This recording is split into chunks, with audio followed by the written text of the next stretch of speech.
The another phase of the photosynthesis is dark phase. आतापर्यंत आपण कुठल्या पार्टला आलेलो आहे? Light phase. लाईट फेज कशाला म्हटलं होतं? The phase of the photosynthesis which require light.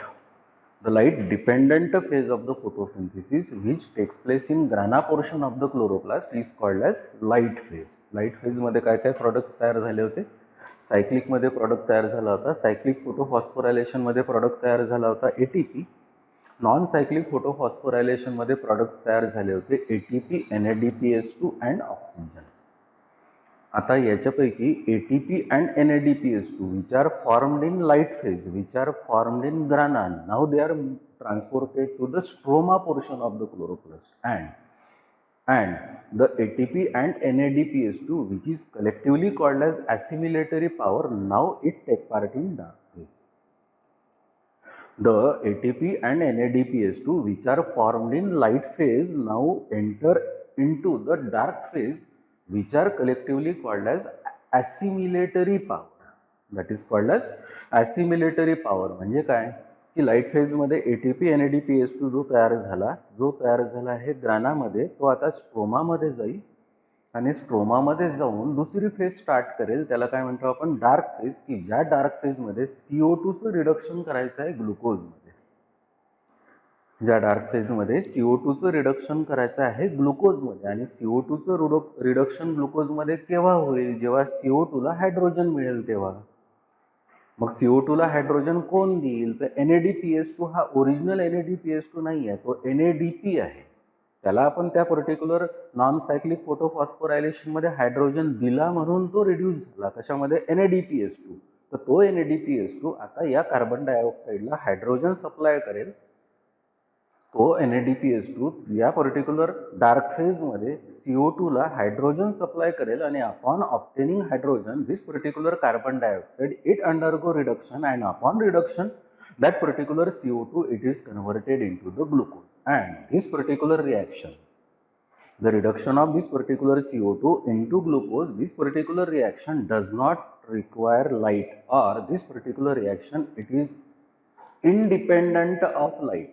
Hence this particular phase it is called as a dark phase. The reactions are called as dark reactions. These particular reactions are called as dark reactions. So what is the dark phase then? The secondary biochemical phase of the photosynthesis which takes place in stroma portion of the chloroplast, it is called as a dark phase. परत बोलतो, the secondary biochemical phase of photosynthesis which takes place in stroma portion of the chloroplast is called as a dark phase, and in this particular dark phase, or the aim of this particular dark phase is to reduce the carbon dioxide into the glucose. This was for the first time stated by Blackman, observed by Blackman. Hence this particular dark phase, again it is called as a Blackman's reaction. It is called as Blackman's reaction. But this particular dark phase, it was for the first time radioisotopically by using radioisotope of carbon as a C14. By using radioisotope of that particular carbon, that is a C14, that CO2 it is a C14O2. C14O2 हा carbon डायऑक्साईडचा किंवा कार्बनचा radioisotope use करून Melvin, kelvin, Benson, they studied that pathway, and that particular pathway or cycle it is called as a Kelvin cycle. That is called as a Kelvin cycle. त्या particular Melvin, केल्विननी carbon dioxide मधला जो carbon आहे तो normal carbon C12 असतो. पण तो जर trace करायचा असेल तर नॅचरल नॉर्मल कार्बन घेऊन चालणार नाही, म्हणून त्यांनी रेडिओ आयसोटोपिक कार्बन यूज केला C14. म्हणून तो CO2 काय झाला? C14O2. आणि एक दोन unicellular algae for example use केले. The one it is called as a chlorella, the another it is the scenedesmus. These are the unicellular algae. So by using this particular chlorella, synedesmus, which are the unicellular algae, as well as by using radioisotopic carbon dioxide or carbon, that is C14O2, Melvin, Kelvin, Benson studied this particular cycle, and that particular cycle it is now popularly called as the Kelvin cycle. It is called as Kelvin cycle. So this particular dark phase, again now it is called as popularly called as the Kelvin cycle, or it is also called as the C3 cycle. The reason is that in this particular cycle the first stable product is 3 carbon compound. हा reactant आहे, हा reactant आहे, हा product आहे. म्हणून या particular Calvin सायकलमध्ये first stable product हा 3 कार्बन कंपाऊंड तयार होतो. त्याचं नेम आहे phosphoglyceric acid. That is called as phosphoglyceric acid. म्हणून this particular pathway it is called as a C3 cycle. C3 3 carbon compound first stable product. Name आहे त्याचं phosphoglyceric acid. So this particular cycle it is called as Kelvin cycle.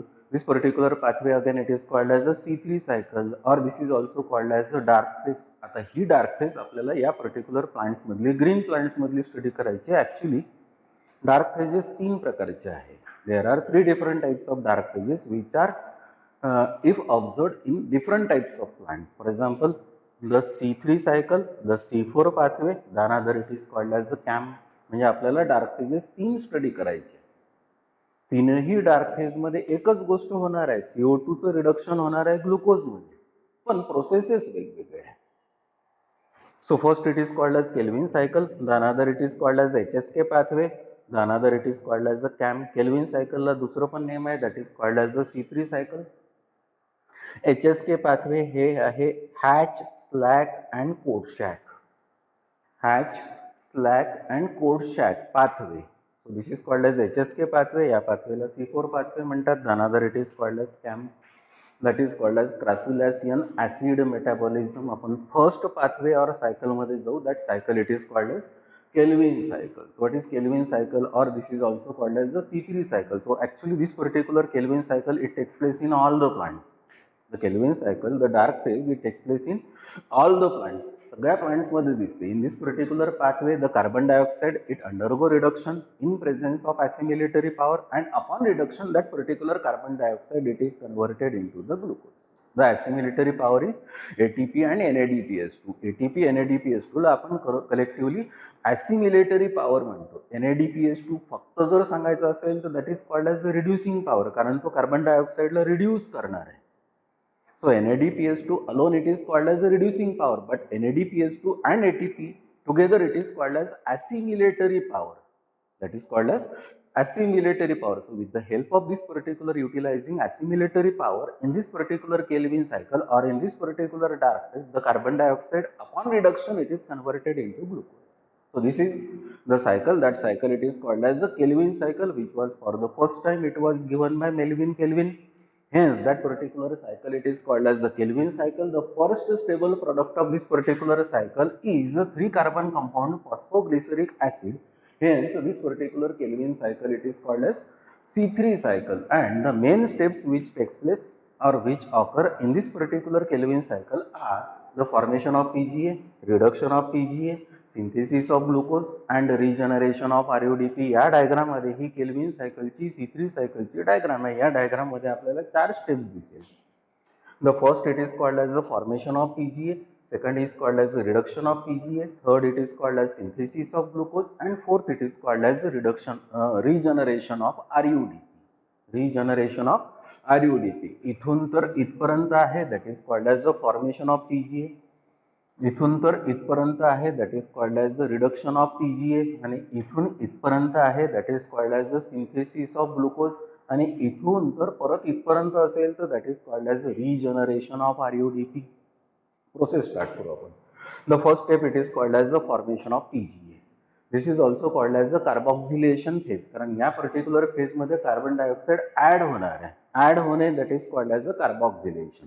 So all this particular reactions, ह्याच्या बोर्डवर reactions दिसतात आहे, म्हणजे ही diagram दिसते आहे, kelvin सायकलची डायग्राम आहे. All this particular reactions of this particular Calvin cycle takes place in stroma portion of the chloroplast.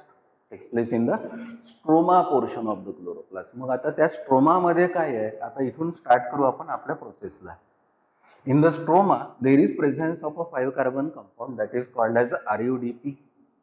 की त्या स्ट्रोमामध्ये एक 5 कार्बन कंपाऊंड असा आहे की ज्या 5 कार्बन कंपाऊंडच्या पहिल्या कार्बनला 1 फॉस्फेट आणि 5व्या कार्बनला 1 फॉस्फेट, असे किती फॉस्फेट आहे, 2. ऍक्च्युली जो 5 कार्बन कंपाऊंड आहे या कंपाऊंडला आपण रिब्युलोज म्हणतो. काय म्हणतो, रिब्युलोज. आणि या रिब्युलोजच्या पहिल्या आणि 5व्या कार्बनला जर 2 फॉस्फेट असेल तर याला म्हणावं लागेल आपल्याला रिब्युलोज 1 1,5 डायफॉस्फेट, 2 फॉस्फेट आहे. रिब्युलोज 1,5 डायफॉस्फेट, याला शॉर्ट आपल्याला कसं लिहिता येईल? This is called as a ribulose diphosphate. असं कसं कसं लिहिता येईल? रिब्युलोज डायफॉस्फेट. अजून शॉर्ट करतो म्हटलं तर याला कसं लिहावं लागेल? RUDP. अजून त्याचं दुसरं नेम काय असेल तर that is called as RUBP. DP लिहिलं असेल तर डायफॉस्फेट आणि बीपी लिहिलं असेल तर बायफॉस्फेट, एकच गोष्ट आहे. So in the stroma there is presence of a 5 carbon compound. That 5 carbon compound it is called as RUDP. हा आता रिब्युलोज आहे, 2 फॉस्फेट आहे, म्हणून याला काय म्हणतो आपण? रिब्युलोज diphosphate. This particular ribulose diphosphate it obtain, the ribulose diphosphate it obtain carbon dioxide from atmosphere. की हा IUDP जर असेल तर तो काय मिळवतो? CO2 मिळवतो. किंवा तो कोणासोबत कंबाईन होतो? CO2 सोबत कंबाईन होतो. When this particular RUDP which is a 5 carbon compound it combines with CO2 in presence of enzyme that is called as Rubisco. The full form of that particular Rubisco it is RUBP carboxylase. की त्या स्ट्रोमामध्ये एक enzyme already present आहे. This particular enzyme it is a 16% of protein which is present in stroma present of the chloroplast. की हा particular Rubisco जर असेल तर त्या क्लोरोप्लास्टमध्ये सगळ्यात जास्त क्वांटिटीमध्ये असलेला प्रोटीन आहे. That particular protein it is 16% protein that is called as a Rubisco. तो एन्झाईम म्हणून काम करतो. So in the stroma there is presence of an enzyme. That particular enzyme it is called as a Rubisco. In presence of Rubisco, this RUDP it combines with CO2 and there is formation of a 6 carbon compound. But that particular 6 carbon compound it is highly unstable. काय झालं की हा 5 carbon compound आहे, 1 2 3 4 5. याला जर मी एक carbon अजून दिला म्हणजे CO2 जर दिला तर इनडायरेक्टली इथे आता एक कार्बन ऍड होईल. म्हणजे हा नवीन किती कार्बन कंपाऊंड तयार होईल? 6 कार्बन कंपाऊंड तयार होईल. पण तो जो 6 कार्बन कंपाऊंड तयार झाला तो 6 कार्बन कंपाऊंड हायली अनस्टेबल आहे. And being this particular 6 carbon compound, being it is highly unstable, it is immediately broken down into 2 similar compounds. It is immediately broken down into 2 similar compounds, and both these particular compounds they are the PGA, that is called as a phosphoglyceric acid. That is called as phosphoglyceric acid. झालं काय त्या particular reaction मध्ये की हा RUDP 5 carbon compound होता. एक carbon dioxide आपण carbon जर दिला तर इनडायरेक्टली हा 5 कार्बन कंपाऊंड 6 कार्बन कंपाऊंड मध्ये कन्वर्ट होईल. मग 6 कार्बन कंपाऊंड तयार झाला पण तो काय राहिला? थोड्या वेळासाठी राहिला आणि इमिजिएटली ब्रेक झाला. ब्रेक झाला असेल तर तो इक्वल कार्बन कंपाऊंड मध्ये ब्रेक झाला. 6 carbon compound equal carbon compound मध्ये कसा ब्रेक होईल? 3 कार्बन कंपाऊंड ब्रेक होईल. म्हणजे याचा अर्थ 3 कार्बन कंपाऊंड किती मॉलिक्युल्स तयार होईल? 2. दोन्ही मॉलिक्युल सारखे जर असेल तर त्यांना काय म्हणतो आपण? PGA, that is called as a phosphoglyceric acid. म्हणजे इनडायरेक्टली हा जो 5 कार्बन कंपाऊंड होता, एक CO2 दिल्यामुळे फॉर एक्झाम्पल तो आता कशामध्ये कन्वर्ट झाला? 6 कार्बन कंपाऊंड मध्ये. आता तो कशामध्ये ब्रेक झाला? 3 कार्बन कंपाऊंड मध्ये. 3 कार्बन कंपाऊंड मध्ये या 3 कार्बन कंपाऊंडला म्हणतो PGA, या पण 3 कार्बन कंपाऊंडला म्हणतो PGA. पण या पर्टिक्युलर PGAच्या आता तिसऱ्या कार्बनला फॉस्फेट आहे. याही PGAच्या आपल्याला तिसऱ्या कार्बनला फॉस्फेट दिसतो, म्हणून याला काय म्हणता येते आपल्याला? 3-PGA. म्हणजे हा 3 कार्बन कंपाऊंड असेल तर ग्लिसरिक ऍसिड आहे आणि त्याला हा एकच फॉस्फेट असेल तर त्याला म्हणतो आपण 3-फॉस्फोग्लिसरिक ऍसिड. त्याला काय म्हणतो? तिसऱ्या कार्बनला एक फॉस्फेट आहे आणि हे ग्लिसरिक ऍसिड आहे म्हणून त्याला लिहितो आपण 3-फॉस्फोग्लिसरिक ऍसिड. शॉर्ट म्हणतो आपण त्याला फॉस्फोग्लिसरिक ऍसिड. हे फॉस्फेट असलेला ग्लिसरिक ऍसिड म्हणून त्याला म्हणतो आपण फॉस्फोग्लिसरिक ऍसिड. हा पण तसाच आहे. म्हणजे डायरेक्टली दोन्ही मॉलिक्युल दोन्ही सेम तयार झाले. This step it is called as the formation of PGA, or because in this particular step there is addition of carbon dioxide, that particular phase it is called as the carboxylation phase. It is called as carboxylation phase, correct? So this is called as formation of PGA. The second it is called as reduction of PGA. आता पहिल्या step मध्ये या पहिल्या step मध्ये PGA तयार झालेला आहे. आता हा पर्टिक्युलर PGA आहे तर आपल्याला दुसऱ्या स्टेप मध्ये रिड्यूस करायचं आहे म्हणून second step it is called as reduction of PGA. म्हणजे याचा अर्थ काय होईल आता इथे की जो PGA आहे, जो फॉस्फोग्लिसरिक ऍसिड आहे, त्याचं रिडक्शन होईल. आणि तुम्हालाच माहिती आहे केमिस्ट्री काय सांगते की acid upon reduction is converted into aldehyde. Acid upon reduction is converted into aldehyde. म्हणजे इनडायरेक्टली इथे आता काय होईल, the second step it is called as reduction of PGA, where in this particular step the two molecules of PGA in presence of ATP and NADPH2 which are formed in light phase, which are formed in grana. Now the two molecules of PGA in presence of ATP and NADPH2 are converted or reduced into PGAL, that is called as a phosphoglyceraldehyde. That is called as a phosphoglyceraldehyde. हा phosphoglyceraldehyde म्हणजे झालं काय की हा जर phosphoglyceric acid असेल, याला जर त्या NADPH2 नी जर हायड्रोजन दिला असेल, म्हणजे इनडायरेक्टली या फॉस्फोग्लिसरिक ऍसिडचं काय झालं, रिडक्शन झालं. आणि रिडक्शन होत असेल तर ऍसिड ऍसिड राहणार नाही, ते कशामध्ये कन्वर्ट होईल, अल्डिहाइड मध्ये. म्हणजे हा कंपाऊंड फॉस्फोग्लिसरिक ऍसिड होता, आता कशामध्ये कन्वर्ट झाला, तो फॉस्फोग्लिसराल्डिहाइड. त्याच्या पण तिसऱ्याच कार्बनला फॉस्फेट आहे, म्हणून याला लिहितो आपण three phosphoglyceraldehyde. That is called as three phosphoglyceraldehyde. हा किती कार्बन कंपाऊंड आहे, 1 2 3. म्हणजे 3-फॉस्फोग्लिसराल्डिहाइड किती कार्बन कंपाऊंड आहे, 3 कार्बन कंपाऊंड.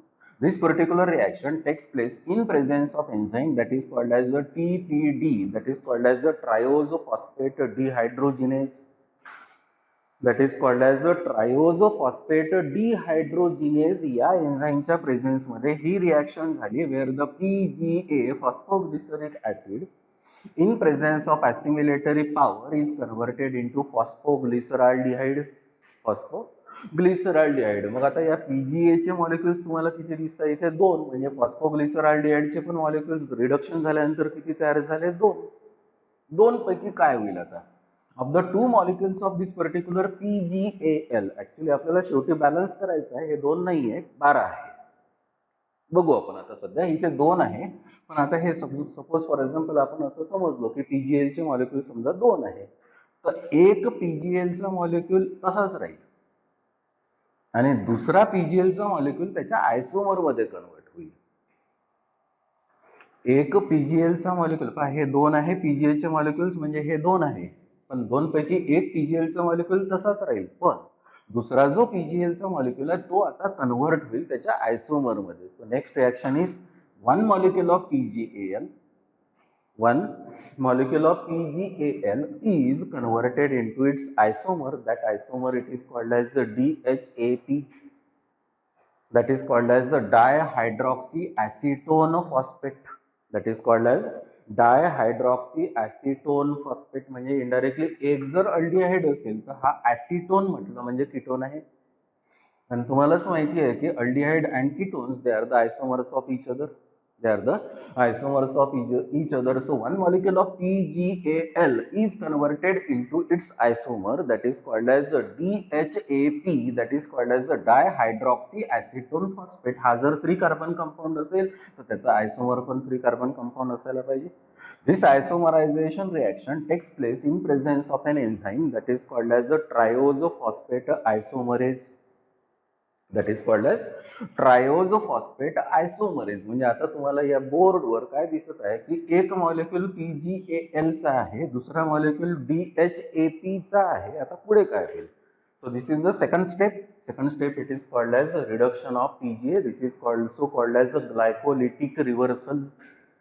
रेस्पिरेशन मध्ये ग्लायकोलिसिस नावाची प्रोसेस आहे, तिच्या उलटी इथे प्रोसेस झालेली आहे, म्हणून याला काय म्हणतो आपण, ग्लायकोलिटिक रिव्हर्सल. आता आपल्याला थर्ड स्टेप मध्ये जायचं आहे, that is called as a synthesis of glucose. Carefully observe करा, हा PGAL आहे आणि हा DHAP आहे. मी आता ड्रॉ करतो इथे की PGAL जर असेल तर तो 3 कार्बन कंपाऊंड आहे, त्याच्या तिसऱ्या कार्बनला फॉस्फेट आहे, हा आहे PGAL. आणि दुसरा DHAP, तो जर आता 3 कार्बन कंपाऊंड आहे तर त्याच्या पहिल्या कार्बनला फॉस्फेट आहे,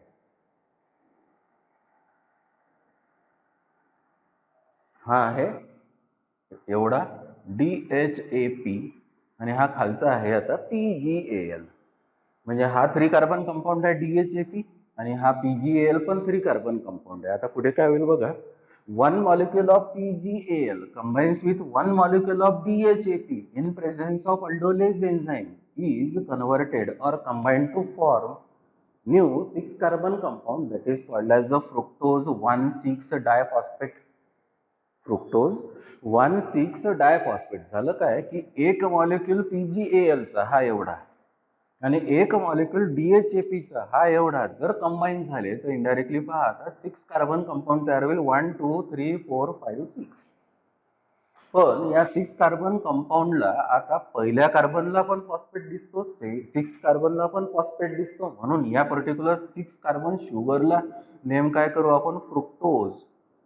पहिल्या कार्बनला फॉस्फेट आहे, 6 कार्बनला फॉस्फेट आहे. किती फॉस्फेट आहे? 2 फॉस्फेट आहे. याला काय लिहू आपण? Fructose 1,6 diphosphate.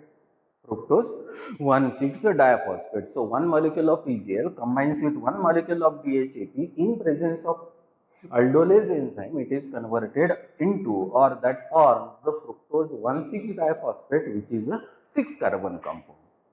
Which is a 6 carbon compound. आता याच्या पुढे पहा काय होईल? Fructose 1,6 diphosphate, which is a 6 carbon compound. It eliminates one phosphate in presence of phosphatase enzyme, and it is converted into fructose 6 phosphate, which is a 6 carbon compound.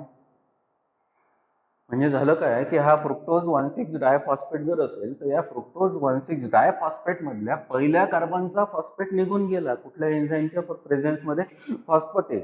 मग आता हा कशामध्ये कन्वर्ट झाला? तर हा 6 कार्बन कंपाऊंड आहे म्हणजे तो काय आहे? आता फ्रुक्टोज आहे. त्याच्या 6व्या कार्बनला एकच फॉस्फेट आहे म्हणून याला कसं लिहावं लागेल? Fructose 6 phosphate. फ्रुक्टोज 6 फॉस्फेटचा मिनिंग असं नाही की फ्रुक्टोज आणि 6 फॉस्फेट नाही. याचं मिनिंग काय आहे की फ्रुक्टोजच्या 6th कार्बनला एक फॉस्फेट म्हणून कसं लिहितात? Fructose dash 6 dash phosphate. हा कंपाऊंड तयार झाला. That is called as the fructose 6 phosphate. So fructose 1,6 diphosphate, which is a 6 carbon compound, it eliminates one phosphate in presence of phosphatase enzyme. It is converted into fructose 6 phosphate. हा आहे fructose 6 phosphate. पुढे पहा fructose 6 phosphate, which is a 6 carbon compound. Fructose 6 phosphate, which is a 6 carbon compound. It is isomerized into or converted into its isomer, that is called as glucose. That is called as glucose. हे पण aldehyde ketones आहे. तर fructose आणि glucose हे जर एकमेकांचे आयसोमर्स असेल तर फ्रुक्टोज हा कशामध्ये कन्वर्ट होईल? तर ग्लुकोज मध्ये. म्हणजे इनडायरेक्टली हा फ्रुक्टोज 6 फॉस्फेट असेल तर इनडायरेक्टली याचा आयसोमर जर तयार होत असेल तर या फ्रुक्टोजला आपल्याला आता इथे काय लिहावं लागेल? ग्लुकोज. फॉस्फेटची पोझिशन तीच राहील म्हणजे नवीन कंपाऊंड काय तयार होईल? Glucose 6 phosphate. This reaction takes place in presence of an enzyme that is called as isomerase. That is called as isomerase. काय प्रोडक्ट तयार झाला? Glucose 6 phosphate. मग glucose 6 phosphate which is a 6 carbon compound. हा glucose 6 phosphate आहे. हा इथून एवढा glucose आहे त्याच्या 6व्या कार्बनला एक फॉस्फेट आहे. The glucose 6 phosphate which is a 6 carbon compound, again it eliminates one phosphate. One phosphate is eliminated from glucose 6 phosphate in presence of an enzyme called as the phosphatase, and glucose 6 phosphate it is finally converted into glucose. म्हणजे हा glucose 6 phosphate जर होता तर त्याच्या 6व्या कार्बनचा phosphate जो होता तो जर एलिमिनेट झालेला असेल तर that particular glucose 6 phosphate finally it is converted into the glucose, which is a 6 carbon compound and which is the product of this particular photosynthesis, and with the formation of this particular glucose the photosynthesis ends. की हा जर एकदा glucose तयार झाला तर naturally photosynthesis end होईल कारण photosynthesis मध्ये दोनच प्रॉडक्ट तयार होतात. एक होतो ग्लुकोज आणि दुसरा होतो ऑक्सिजन. ऑक्सिजन त्याच्यापैकी लाईट फेज मध्येच तयार झालेला आहे. ही आपली आता डार्क फेज सुरू आहे म्हणजे डार्क फेज मध्ये फायनल प्रॉडक्ट काय तयार व्हायला पाहिजे? तर glucose. So glucose 6 phosphate which is a 6 carbon compound. The phosphate is eliminated from this glucose 6 phosphate and glucose 6 phosphate is converted into the glucose, which is the end product of this particular photosynthesis. So this is called as the synthesis of glucose. So this is called as the formation of PGA. This is called as reduction of PGA and this is called as synthesis of glucose. पण असं जर होत राहिलं तर हा आरयूडीपी एक वेळ संपून जाईल त्या स्ट्रोमा मधला. म्हणून हा आरयूडीपी संपत नाही, तो पुन्हा पुन्हा तयार होतो. That is called as a regeneration of RUDP. That's why the fourth step is called as a regeneration of RUDP. That is called as regeneration of RUDP. मग हा RUDP पुन्हा कसा तयार करायचा? तर हीच प्रोसेस तो RUDP पुन्हा तयार करते. कसं?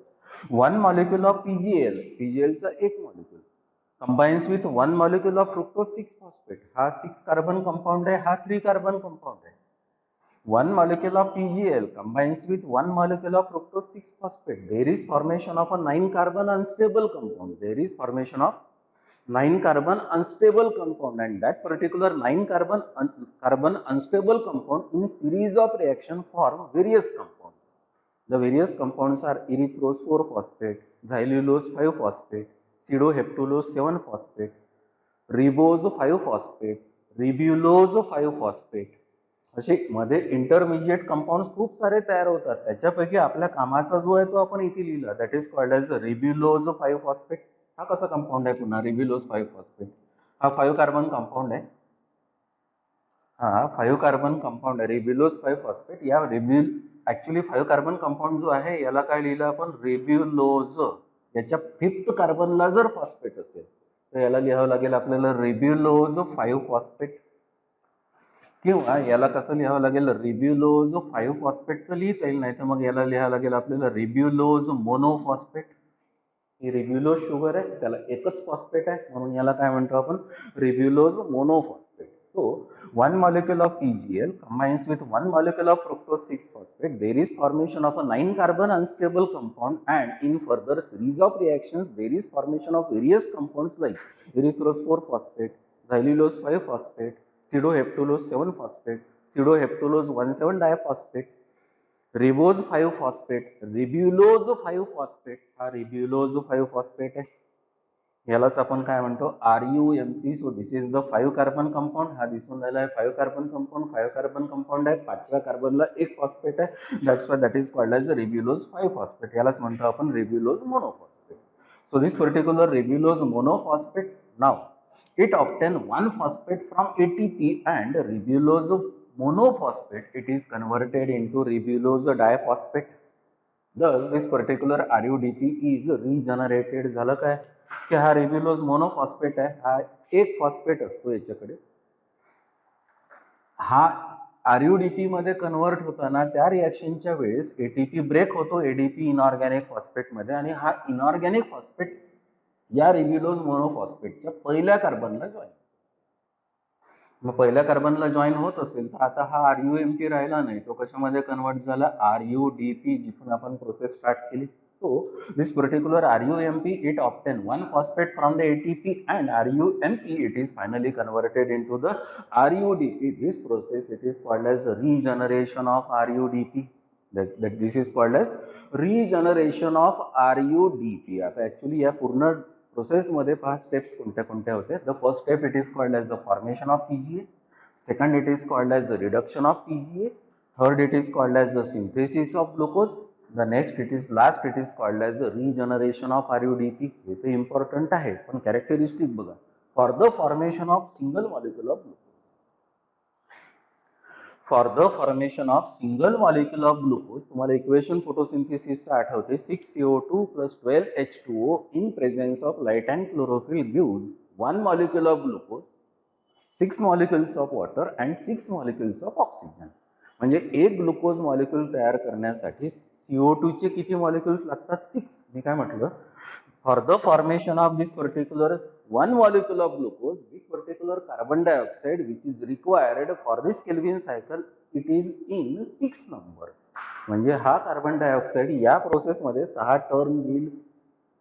So for the formation of single molecule of glucose, 6 molecules of CO2 if are required naturally.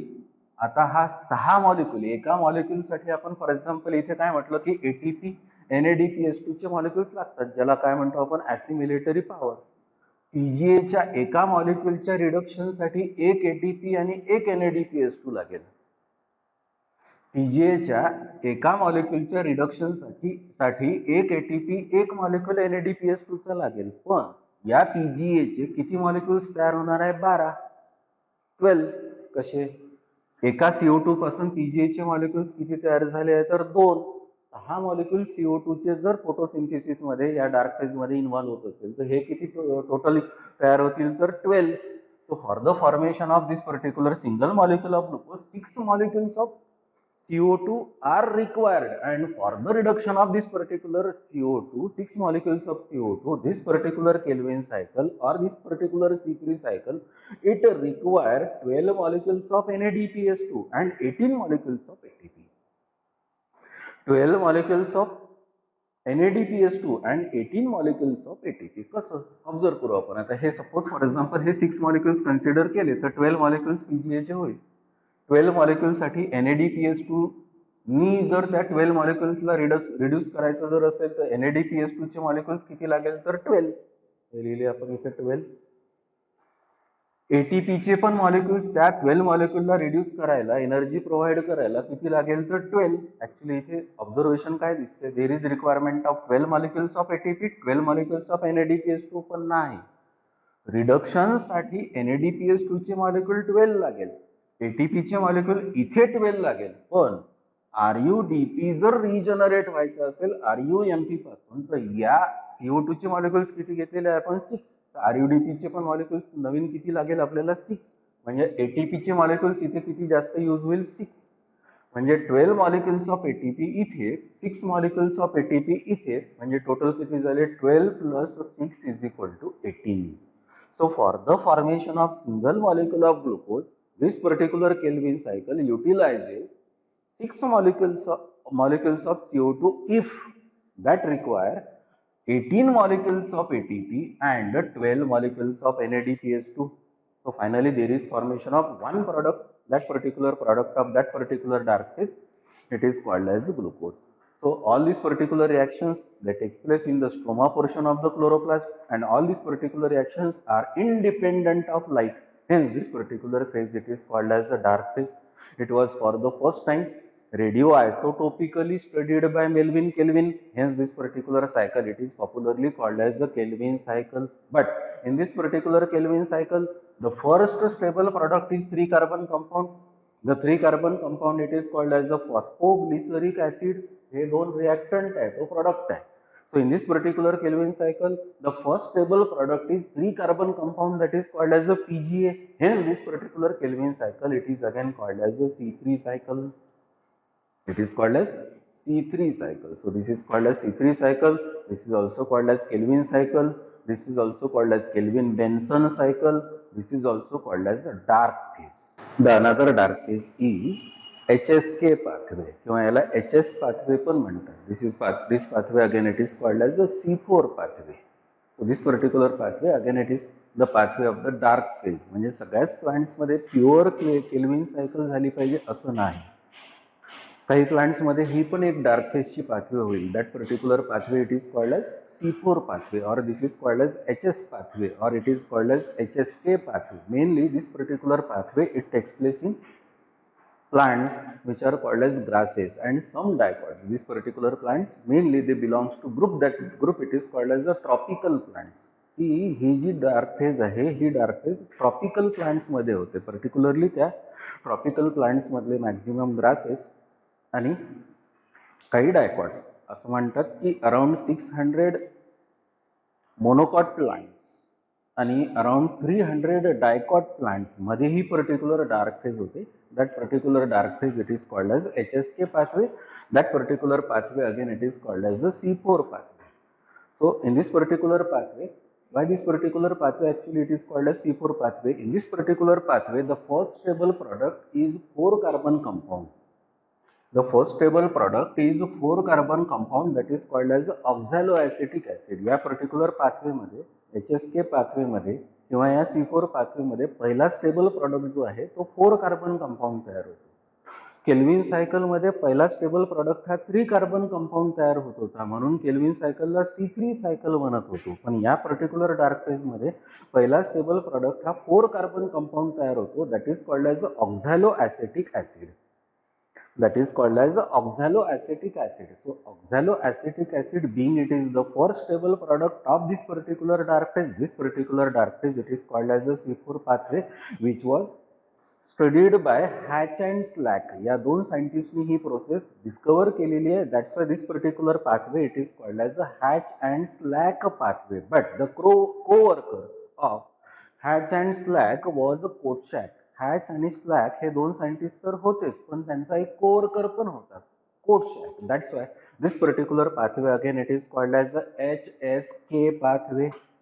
The various examples of this particular HSK plants are C4 plants. They are the sugarcane, maize, jawar, etc. And all these particular plants, because they show dark phase as C4 pathway, the plants are called as C4 plants. And this particular C4 pathway, for the first time, it was discovered in sugarcane. ही जी C4 pathway ही सगळ्यात पहिल्यांदा कुठल्या प्लांटमध्ये डिस्कवर झालेली असेल तर शुगरकेन. मग या पर्टिक्युलर प्लांटमध्ये C4 पाथवे व्हायचं काय कारण आहे, ते कारण आपल्याला आता शोधावं लागेल की या पर्टिक्युलर प्लांट्समध्ये बाकीच्या प्लांट्सपेक्षा वेगळं काहीतरी असेल, म्हणून या पर्टिक्युलर प्लांट्समध्ये वेगळी डार्क फेज होते. That is called as the C4 pathway. ते आता आपल्याला ऑब्झर्व करायचं आहे. आणि ते जर पाहायचं असेल तर आपल्याला लीफचं सेक्शन घ्यावं लागेल. and that is called as transverse section of leaf or anatomy of the leaf. And anatomy of the leaf of this particular plant, C4 plants, if it is observed, that particular anatomy it is called as the Cran's anatomy. Cran's का म्हणतात, actually हे जे appearance दिसते हे necklace सारखं दिसते किंवा हे ऍडजस्टंट होल्स दिसतात. दोन ऍडजस्टंट होल्स मध्ये म्हणजे दोन ऍडजस्टंट सेल्स मध्ये ही जर पाथवे होत असेल तर त्या ऍडजस्टंट होल्सला लॅटिन मध्ये क्रॅन्स म्हणतात. लॅटिन मध्ये क्रॅन्स म्हणतात. म्हणून this particular anatomy it is called as a Kranz anatomy. तर आता ही आपल्याला अॅनाटॉमी पाहिजे. या पर्टिक्युलर अॅनाटॉमी मध्ये लीफ मध्ये काय दिसते, म्हणून आपण या पर्टिक्युलर पाथवेला वेगळं स्टडी करतोय ते ऑब्झर्व. बघा लीफ बघा. The leaf of this particular C4 plant shows the presence of two epidermis, that is the upper epidermis and the lower epidermis. Both upper epidermis and the lower epidermis, they are covered by waxy coating, that is called as a cuticle. The lower epidermis, it shows the presence of opening. The openings are called as stomata. In between upper epidermis and the lower epidermis, there is presence of a green tissue. That tissue it is called as a mesophyll. That is called as mesophyll. The characteristic feature of this particular C4 plants is that this particular mesophyll is not differentiated into palisade and the spongy parenchyma. Palisade and spongy parenchyma. In this particular leaf or in this particular basically C4 plant leaf, palisade parenchyma is absent. Generally normally for example कुठल्याही लीफमध्ये dorsal साईडला म्हणजे upper साईडला पॅलिसेड पेरेनकायमा असतो, lower साईडला spongy पेरेनकायमा असतो. इथे सगळ्यात पेरेनकायमा same आहे. म्हणजे पॅलिसेड पेरेनकायमा आणि स्पॉन्जी पेरेनकायमा असं डिफरन्सिएशन या मेसोफिल टिश्यूमध्ये होत नाही. The vascular bundle of this particular leaf, it shows the presence of xylem towards the upper epidermis, phloem towards the lower epidermis. Together it is called as a vascular bundle. And the characteristic feature of this particular leaf in C4 plant is that this particular vascular bundle, it is surrounded by the sheath. The vascular bundle, it is surrounded by the sheath. That particular sheath म्हणजे cover, it is called as a bundle sheath. That is called as bundle sheath. म्हणजे indirectly हे पूर्ण असेल तर याला म्हणू आपण bundle sheath. हा पूर्ण टिश्यू असेल तर याला म्हणू आपण मेसोफिल टिश्यू. पण इथला जर एक सेल असेल तर याला म्हणावं लागेल बंडल शीथ सेल. याच्या बाजूचा हा मेसोफिल टिश्यू मधला सेल असेल तर याला म्हणावं लागेल मेसोफिल सेल. हा आहे बंडल शीथ सेल, हा आहे मेसोफिल सेल. मेसोफिल सेल मध्ये पण क्लोरोप्लास्ट आहे, बंडल शीथ सेल मध्ये पण क्लोरोप्लास्ट आहे. पण दोन क्लोरोप्लास्ट मध्ये फरक आहे. कसा? In mesophyll cell there is presence of a chloroplast. That chloroplast it is called as mesophyll chloroplast. That mesophyll chloroplast which is present in this particular mesophyll cell shows the presence of grana. Shows the presence of grana म्हणजे तिथे grana present आहे. But the bundle sheath cell shows the presence of chloroplast. इथे पण chloroplast present आहे. But the chloroplast which is present in bundle sheath cell, the chloroplast present in bundle sheath cell do not possess the grana. There is presence of only stroma. म्हणजे mesophyll sale असा sale आहे की तिथल्या chloroplast मध्ये ग्राना present आहे. Bundle sheath sale मधल्या chloroplast मध्ये जर ऑब्झर्व केलेलं असेल तर ग्राना अब्सेंट आहे, म्हणजे स्ट्रोमा प्रेझेंट आहे. म्हणजे कोणत्याही एका क्लोरोप्लास्ट मध्ये पूर्ण फोटोसिंथेसिस होत नाही. So presence of two different types of chloroplast. The one it is called as a mesophyll chloroplast, the another it is called as a bundle sheath chloroplast. So presence of two different types of chloroplast in a leaf, it is called as a chloroplast dimorphism. So presence of two different types of chloroplast in a leaf of that particular C4 plants, it is called as chloroplast dimorphism. Morphologically पाहायला ते दोन टाईपचे chloroplast आहे, एकामध्ये ग्राना आहे, दुसऱ्यामध्ये ग्राना absent आहे. ग्राना जिथे प्रेझेंट आहे त्याला म्हणतो आपण मिझोफिल क्लोरोप्लास्ट, ग्राना जिथे ॲब्सेंट आहे त्याला म्हणतो आपण bundle sheath chloroplast. So presence of two different types of chloroplast, it is called as chloroplast dimorphism and this anatomy it is called as a Kranz anatomy. This is called as Kranz anatomy. आता आपल्याला काय करायचं आहे की या दोन सेलमध्ये mesophyll cell आणि बंडल शीथ सेल या दोन सेलमध्ये आता ती पर्टिक्युलर डार्क फेज ऑब्झर्व करायची. तर इथे मी या डायग्राममध्ये, ही डायग्राम आहे C4 पाथवेची, यालाच म्हणतो आपण HSK पाथवे. इथे हा जो पर्टिक्युलर एक सेल काढलेला आहे हा मिझोफिल सेल आहे. दुसरा जो सेल काढलेला आहे त्या पर्टिक्युलर सेलला काय म्हणतो आपण बंडल शीथ सेल. काही रिॲक्शन्स मिझोफिल सेलमध्ये होईल तर काही रिॲक्शन्स बंडल शीथ सेलमध्ये होईल. आपण मिझोफिल सेल पासून स्टार्ट करू. बघा, इन मिझोफिल सेल और मिझोफिल chloroplast there is presence of a 3 carbon compound that is called as a phosphoenol pyruvic acid. That is called as a phosphoenol pyruvic acid. Phosphoenol pyruvic acid या मिझोफिल सेलच्या chloroplast मध्ये present आहे. that is called as phosphoenol pyruvic acid which is a 3 carbon compound, and this 3 carbon compound which is a phosphoenol pyruvic acid, it obtain carbon dioxide from atmosphere and in presence of enzyme that is phosphoenol pyruvate carboxylase. In presence of an enzyme called as a phosphoenol pyruvate carboxylase, this phosphoenol pyruvic acid is converted into a 4 carbon compound that is called as oxaloacetic acid. म्हणजे हे दोन काय झाले reactant, तर हा काय झाला product. So because this particular product of this particular pathway is first stable product is 4 carbon compound that is oxaloacetic acid, 4 carbon C4, hence this particular pathway it is called as the C4 pathway. So in the first reaction PEPA, phosphoenol pyruvic acid, combines with carbon dioxide. This reaction it is called as the carboxylation. In presence of enzyme called as phosphoenol pyruvate carboxylase, the phosphoenol pyruvic acid is converted into oxaloacetic acid which is a 4 carbon compound. This oxaloacetic acid which is a 4 carbon compound in mesophyll chloroplast or mesophyll cell in presence of assimilatory power, that is ATP and NADPH2. ATP and NADPH2, it is either converted into malic acid or converted into aspartic acid. Depend आहे enzyme कुठला use झाला. Malic डिहायड्रोजिनेज use झाला तर malic acid तयार होईल, trans अमिनेज use झाला तर ऍस्पार्टिक acid तयार होईल. So the oxaloacetic acid which is a 4 carbon compound in presence of ATP and NADPH2, it is converted into malic acid which is a 4 carbon compound. The malic acid which is a 4 carbon compound now is transported from mesophyll cell to the bundle sheath cell.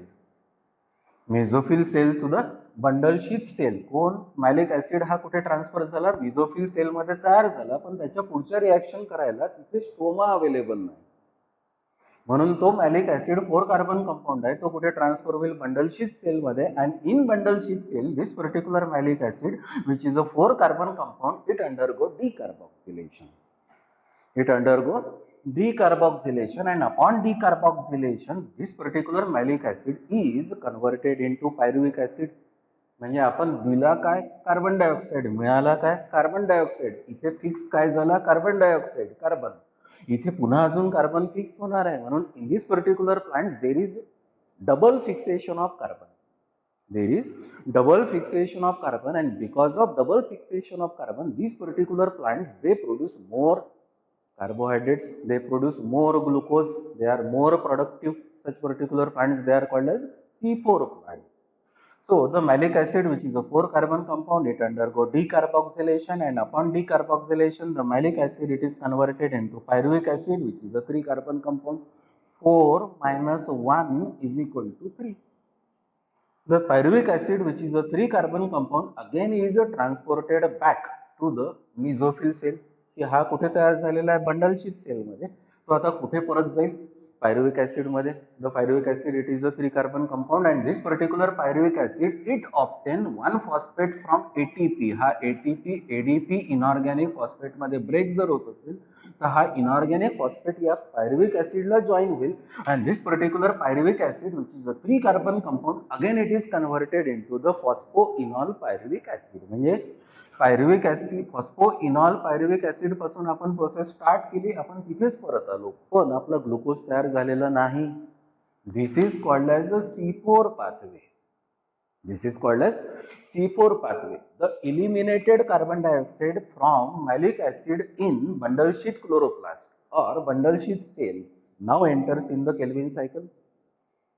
Now enters in the C3 cycle. तुम्हाला C3 cycle माहित झालेली आहे. तर त्या C3 cycle मध्ये हा carbon dioxide जर enter होत असेल तर this particular carbon dioxide in C3 cycle is accepted by RUDP, and in further series of reactions finally there is formation of glucose.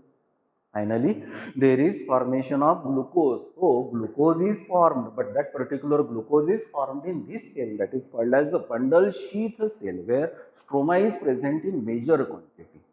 For the formation of single molecule of glucose, for the formation of single molecule of glucose in C4 pathway, this particular process, it requires 12 molecules of NADPS2 and 30 molecules of ATP.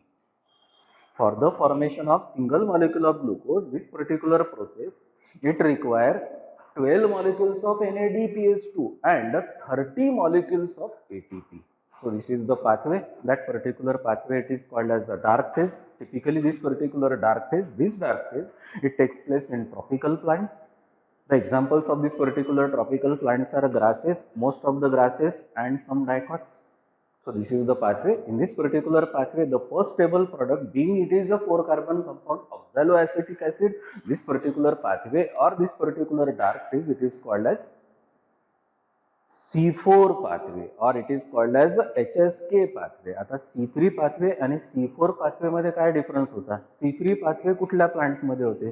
C3 pathway अशा plants मध्ये होते की ज्या particular प्लांटच्या leaf मध्ये green sale आहे आणि त्या ग्रीन सेल मध्ये क्लोरोप्लास्ट आहे. त्या क्लोरोप्लास्ट मध्ये एकाच क्लोरोप्लास्ट मध्ये दोन्ही गोष्टी सफिशियंट आहे. काय? ग्राना आणि स्ट्रोमा. तर कुठली सायकल होईल? Pure kelvin cycle, C3 cycle. C4 pathway केव्हा होईल? की असे प्लांट्स की ज्या पर्टिक्युलर प्लांटच्या लीफ मध्ये मिझोफिल टिश्यू प्रेझेंट आहे, पण तो लीफ मधला मिझोफिल टिश्यू मधला मिझोफिल क्लोरोप्लास्ट फुल सफिशियंट नाही. म्हणजे इनडायरेक्टली त्या पर्टिक्युलर C4 प्लांट्स मध्ये कंपल्सरी किती सेल्स पाहिजे फोटोसिंथेसिसची डार्क फेज व्हायला? 2 सेल्स. तर तिथे ती डार्क फेज होईल, that is called as a C4. काही असे प्लांट्स आहे की ज्या पर्टिक्युलर प्लांट्स पैकी मध्ये C3 पाथवे आणि C4 पाथवे यांच्यापेक्षा वेगळी एक डार्क फेज होती. That particular dark phase we have to study, that is called as a CAM, that is called as a Crassulacean acid metabolism, that is called as Crassulacean acid metabolism. The another dark phase is CAM, CAM, that is Crassulacean acid metabolism. क्रासुलॅसी नावाची एक family आहे की त्या particular फॅमिलीमधले जे plants आहे हे झिरोफिटिक plants आहे की जे पर्टिक्युलर प्लांट्स एकदम ड्राय डेझर्ट कंडिशनमध्ये ग्रो होतात. त्या पर्टिक्युलर प्लांट्सचं कॅरेक्टरिस्टिक आहे की त्या पर्टिक्युलर प्लांट्सचा ट्रान्सपिरेशनचा रेट हा कमी असतो. तर या पर्टिक्युलर प्लांट्समध्ये जी पर्टिक्युलर डार्क फेज होते ना, that particular dark phase it is called as CAM, that is called as a Crassulacean acid metabolism. So this particular pathway takes place in xerophytic plants. The examples of this particular plants are aloe vera, cactus, kalanchoe, sedum, agave, etc. These particular plants grow generally in desert conditions and possess a succulent leaves and stem. या particular plants ला आपण पाहायला गेलो तर actually these particular plants they are mainly observed in desert. आपल्याकडे पण grow होतात, पण या पर्टिक्युलर प्लांट्सला जर तुम्ही ऑब्झर्व केलेलं असेल तर यांचे लीव्ज असेल तर थिक असतात आणि असे नरम असतात, सकुलंट असतात. स्टेम पण तसंच असते. These plants show low rate of transpiration, and in order to reduce the rate of transpiration, the stomata remain closed during daytime and open at night time. Yes, या पर्टिक्युलर प्लांट्सचं कॅरेक्टरिस्टिक आहे की being this particular plants are the desert plants or xerophytic plants, in order to check the loss of water, in order to check the loss of water or to reduce the rate of transpiration, the stomata which are present on the leaves, they remain closed at daytime and open at night time. म्हणजे या particular प्लांटचं characteristic आहे की या particular प्लांटचे stomata जे लीफवरचे present आहे, जिथून CO2 या डार्क फेजसाठी घेतला जाईल, तो स्टोमॅटा डे टाइमला क्लोज असतो आणि नाईट टाइमला ओपन असतो. डे टाइमला का क्लोज असतो? कारण ॲटमॉस्फेरिक टेम्परेचर जास्त आहे. स्टोमॅटा ओपन झाला तर ट्रान्सपिरेशनचा रेट वाढेल. ट्रान्सपिरेशनचा रेट वाढलेला असेल तर प्लांटमधून वॉटर जास्त इव्हॅपोरेट होईल. नाईट टाइमला त्याच डेझर्टमध्ये पाहिलं तर टेम्परेचर खूप कमी असते, त्याच्यामुळे स्टोमॅटा ओपन करता येतात, CO2 घेता येतो. So this is the adaptation of this particular plants, the xerophytic adaptation, that the stomata they remain open at night time and close at daytime. And the leaf of this particular plant shows the presence of upper epidermis, lower epidermis. In between upper epidermis and lower epidermis there is presence of a tissue that is called as green tissue, that is called as mesophyll tissue. In the center of or in that particular leaf there is presence of vascular bundles, there is presence of vascular bundles. या particular प्लांटच्या लीफमध्ये अजून एक महत्त्वाचं feature आहे, important characteristic आहे काय की the leaf shows the presence of a tissue that is called as mesophyll tissue, but the vascular bundle it is not surrounded by bundle sheath. जे आपल्याला C4 प्लांट्स मध्ये दिसलं, C4 प्लांट्स मध्ये कसं होतं की vascular bundle it is surrounded by bundle sheath and that is surrounded by mesophyll tissue. इथे तसं नाही. The vascular bundle it is not surrounded by bundle sheath. Directly there is presence of mesophyll tissue. Indirectly the mesophyll tissue shows the presence of mesophyll cells. Mesophyll cell shows the presence of mesophyll chloroplast. हा जर sale असेल तर या सेलमध्ये chloroplast आहे आणि एकाच क्लोरोप्लास्टमध्ये दोन्ही पार्ट प्रेझेंट आहे, ग्राना पण प्रेझेंट आहे, स्ट्रोमा पण प्रेझेंट आहे.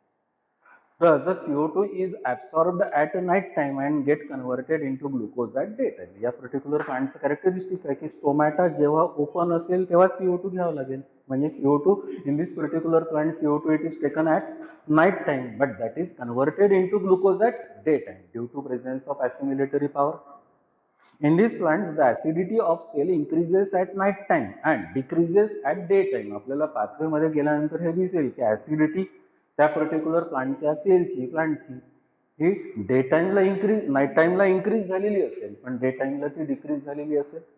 So in these plants the acidity of cell increases at night time and decreases at daytime. Hence the pathway of dark phase in such plants is called as acid metabolism.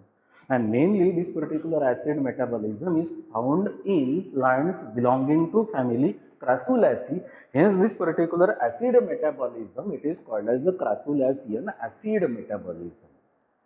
It is called as Crassulacean acid metabolism. पण हे Crassulacean acid metabolism त्या एकट्या Crassulaceae family मध्ये दिसते असं नाही. The other families are Euphorbiaceae family आहे, Cactaceae family आहे, Asclepiadaceae फॅमिली आहे, Apocynaceae फॅमिली आहे. या सगळ्या फॅमिलीच्या प्लांट्स मध्ये पण ही पर्टिक्युलर डार्क फेज दिसते. That particular dark phase it is called as CAM, that is called as Crassulacean acid metabolism. त्याचं मेकॅनिझम ऑब्झर्व करू आपण. So हा एक सेल आहे. That particular cell it is called as a mesophyll cell. This particular cell it shows the presence of both the part in chloroplast. They are the grana as well as the stroma. म्हणजे एकाच mesophyll cell chloroplast मध्ये, mesophyll सेलच्या chloroplast मध्ये दोन्ही पण sufficient आहे, ग्राना पण sufficient आहे, स्ट्रोमा पण सफिशियंट आहे. आता आपण ही जी प्रोसेस आहे ही दोन टाइमला स्टडी करतोय. हा आहे नाईट टाइम आणि हा आहे डार्क टाइम. म्हणजे या डॉटेड लाईनच्या वर आहे नाईट टाइम, डॉटेड लाईनच्या खाली आहे आता डे टाइम. नाईट टाइमला स्टोमॅटा ओपन आहे, डे टाइमला स्टोमॅटा क्लोज आहे. This is only to check the loss of water. Okay. So at night time when stomata open the mesophyll cell or mesophyll chloroplast it possesses the 3 carbon compound that is called as the phosphoenol pyruvic acid, that is called as phosphoenol pyruvic acid that accept a molecule of CO2 or that absorbs the atmospheric CO2, and in presence of phosphoenol pyruvic carboxylates, phosphoenol pyruvic carboxylase enzyme. This phosphoenol pyruvic acid is converted into oxaloacetic acid, which is a 4-carbon compound. This oxaloacetic acid, which is a 4-carbon compound, at night time in presence of ATP and NADPH2, it is converted into malic acid. It is converted into malic acid, which is a 4-carbon compound. हे केव्हा झालं? Night time ला. And this particular malic acid, which is a 4-carbon compound, at night time, it is transported from chloroplast to the vacuole. म्हणजे हा malic acid जो तयार झाला आहे तो कुठे तयार झालेला आहे? क्लोरोप्लास्ट मध्ये तयार झालेला आहे. जो किती कार्बन कंपाऊंड आहे? Four carbon compound. पण त्या मॅलिक ऍसिडचं पुढचं मेटाबॉलिझम ऍसिमिलेटरी पॉवर पुढे अवेलेबल नसल्यामुळे किंवा प्रॉपर फॉर एक्झाम्पल ऍटमॉस्फिअर नसल्यामुळे this particular malic acid which is a four carbon compound it is transported from chloroplast to the vacuole. म्हणजे नाईट टाइमला हा जो मॅलिक ऍसिड आहे तो कुठे स्टोअर होतो? व्हॅक्युअल मध्ये. मग नाईट टाइम संपल्यानंतर मग day time. At day time the stored malic acid which is stored in व्हॅक्युअल again enter into the chloroplast. आता हा मॅलिक ऍसिड आहे, 4-कार्बन कंपाऊंड आहे, डे टाइमला कुठे आलेला आहे? पुन्हा क्लोरोप्लास्ट मध्ये. And in this particular chloroplast or in the stoma of the chloroplast the malic acid which is a four carbon compound it undergo decarboxylation. There is elimination of carbon dioxide and malic acid, which is a 4-carbon compound. Upon decarboxylation, it is converted into pyruvic acid, which is a 3-carbon compound. And this particular pyruvic acid, which is a 3-carbon compound, in presence of ATP, again is converted into phosphoenol pyruvic acid. It is converted into phosphoenol pyruvic acid. पण आपण phosphoenol pyruvic acid पासून start झालो, आपण तिथेच परत आलो. Glucose आपण तयारच केलेलं नाही, म्हणजे तयार झालेलाच नाही आहे. जोपर्यंत ग्लुकोज तयार होत नाही तोपर्यंत याला आपण डार्क फेज म्हणू शकत नाही. म्हणजे याचा अर्थ काय की ॲट नाईट टाइमला की there is no formation of glucose, but the acidity of that particular cell or the chloroplast it increases. Acidity of that particular cell or the chloroplast it increases. There is no formation of glucose, but at a daytime, due to presence of assimilatory power, that is ATP and NADPH2, the eliminated carbon dioxide from malic acid now enters in the C3 cycle. And this particular C3 cycle, when it utilizes this particular carbon dioxide, finally this particular carbon dioxide is reduced to glucose. तेव्हा day टाइमला, कारण आता day time आहे म्हणजे light phase आहे म्हणजे ऍसिमिलेटरी power आहे. ऍसिमिलेटरी power असेल तर C3 सायकल होईल. आणि ही C3 सायकल होत असेल तर this particular CO2 in C3 cycle first it is accepted by RODP and in further series of reaction there is finally production of glucose. So if this particular diagram is observed at night time, the acid. At night time, the acidity of the cell or the chloroplast increases, and at the daytime, हे acid जे आहे हे कशामध्ये convert होऊन राहिलेलं आहे? Glucose मध्ये. So at the daytime, the acidity of that particular cell or chloroplast it decreases. These are the two opposite changes. Acidity increases at night time, acidity decreases at daytime. So these are the two opposite changes in 24 hours are called as diurnal changes. And the diurnal changes of acid level is called as, or this particular pathway is called as Crassulacean acid metabolism. So this is the diurnal changes. This is the characteristic of this particular pathway. That pathway it is called as Crassulacean acid metabolism. याला acid metabolism आपण का म्हटलं? कारण night टाइमला acidity increase झालेली आहे, day टाइमला acidity decrease झालेली आहे, म्हणून ऍसिड मेटाबॉलिझम. टिपिकली हे पाथवे आपल्याला कुठल्या फॅमिली मधल्या प्लांट्स मध्ये दिसते? तर Crassulaceae. That's this particular dark phase it is called as Crassulacean acid metabolism. आपण 3 डार्क फेज ऑब्झर्व केल्या, C3 सायकल, C4 सायकल आणि कॅम. C3 सायकल मध्ये पण ग्लुकोज तयार झाला, C4 सायकल मध्ये पण ग्लुकोज तयार झाला, या कॅम मध्ये पण ग्लुकोज तयार झाला. पण कॅरेक्टरिस्टिक तुम्ही ऑब्झर्व केलं असेल तर बघा, C3 सायकल मध्ये ही C3 सायकलच आहे, ग्लुकोज तयार झाला. C4 सायकल मध्ये, C4 पाथवे मध्ये ग्लुकोज तयार झाला पण C3 सायकल तिथे आलीच. या कॅम्पमध्ये पण C4 पाथवे कॅम्प पाथवे झाली, पण या पर्टिक्युलर कॅम्प पाथवेमध्ये पण शेवटी C3 सायकल आली. म्हणजे याचा अर्थ कुठल्याही या अर्थवरच्या प्लांटमध्ये जर ग्लुकोज तयार व्हायचा असेल तर डार्क फेज ही आहे, ठीक आहे, C3 पाथवे आहे, C4 पाथवे आणि कॅम्प पण आहे, पण जिथे ग्लुकोज तयार व्हायला पाहिजे तिथे C3 सायकल होईलच.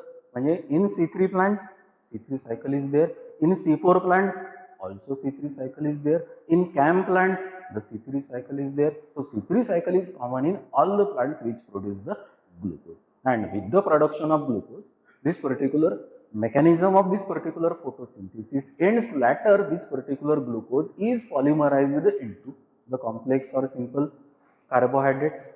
For example, suppose potato plant असेल तर हा ग्लुकोज असेल तर इनडायरेक्टली आता तो डायसॅकराइड मध्ये कन्वर्ट होईल, तो स्टार्च मध्ये कन्वर्ट होईल, पॉलिसॅकराइड मध्ये कन्वर्ट होईल. शुगर केन प्लांट असेल तर शुक्रोज मध्ये कन्वर्ट होईल, पोटॅटो प्लांट असेल तर स्टार्च मध्ये कन्वर्ट होईल. But the formation of sucrose, formation of starch, that is not the process of photosynthesis. Photosynthesis ends with the formation of glucose. Photosynthesis ends with the formation of glucose. आता आपल्याला काय माहिती झालं photosynthesis मध्ये की in photosynthesis there are two phases. The one it is called as a light phase, the another it is called as a dark phase. In light phase the water molecule it undergo oxidation that releases the oxygen, and in dark phase the carbon dioxide it undergo reduction and that produces the glucose. So one product is oxygen, the another product is glucose. Glucose हा त्या plant कडे प्लांटच्या growth साठी use होईल, पण oxygen असेल तर तो प्लांटच्या रेस्पिरेशनसाठी यूज होईल, सेल्युलर रेस्पिरेशनसाठी. पण काही ऑक्सिजन असेल तर एअरमध्ये रिलीज होईल. That's oxygen it is called as a by product and the glucose is called as a product.